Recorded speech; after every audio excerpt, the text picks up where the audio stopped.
एक दर्पण के सामने 20 सेंटीमीटर की दूरी पर रखी वस्तु का प्रतिबिंब दर्पण के उसी ओर 30 सेंटीमीटर की दूरी पर बनता है। दर्पण की फोकस दूरी तथा प्रकृति ज्ञात कीजिए।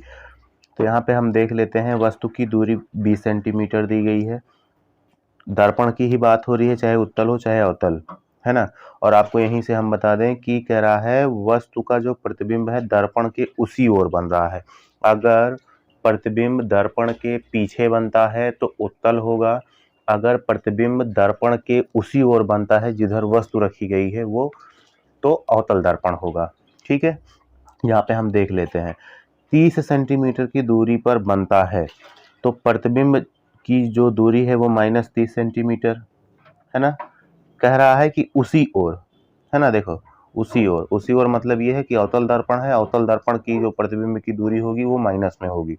और दर्पण के सामने 20 सेंटीमीटर की दूरी पर वस्तु रखी गई है, यानी कि, है ना, वस्तु का प्रतिबिंब। तो यहाँ पे 20 सेंटीमीटर जो है वस्तु की दूरी है, क्योंकि दर्पण से 20 सेंटीमीटर की दूरी पे वस्तु रखी गई है।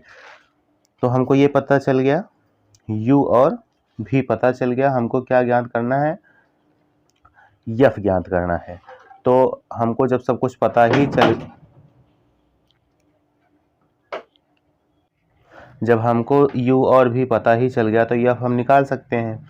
फॉर्मूला हमारा 1/F बराबर 1/V प्लस 1/U। चलते हैं फॉर्मूले पे।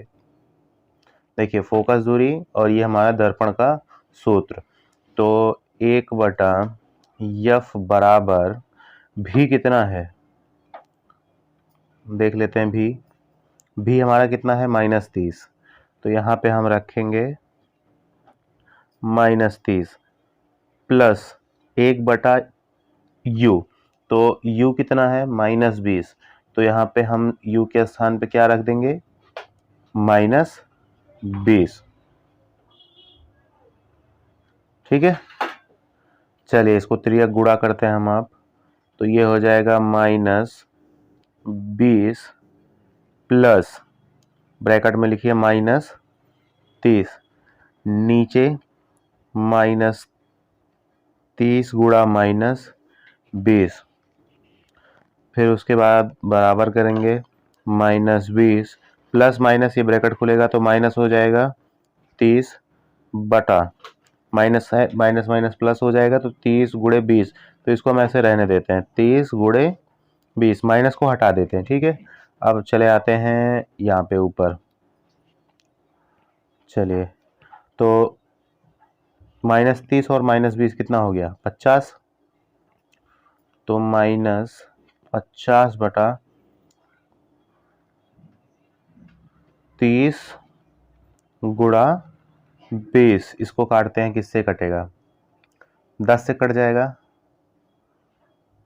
चलिए 5 से काटिए, 5 दहम्मा 50, 5 चौक 20, है ना। फिर 10 एकम 10, 10 तिहाई 30। तो ये हो जाएगा हमारा 1/F बराबर -1/12। ठीक है, इसका हम त्रियक गुणा करेंगे तो 12 हो जाएगा बराबर -F, और F बराबर -12 सेंटीमीटर। ठीक है, तो ये हमारा हो जाएगा आंसर, -12 सेंटीमीटर। ये हमारा F आ गया। अब फोकस दूरी माइनस में आई है तो इसका मतलब अवतल दर्पण है।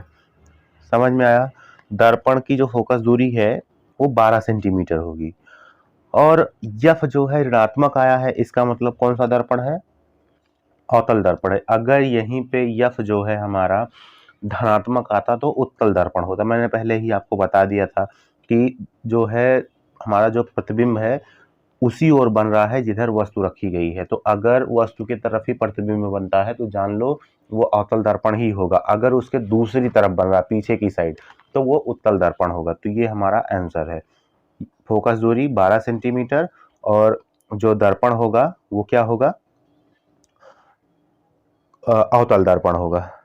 समझ में आया, ये आपका आंसर है।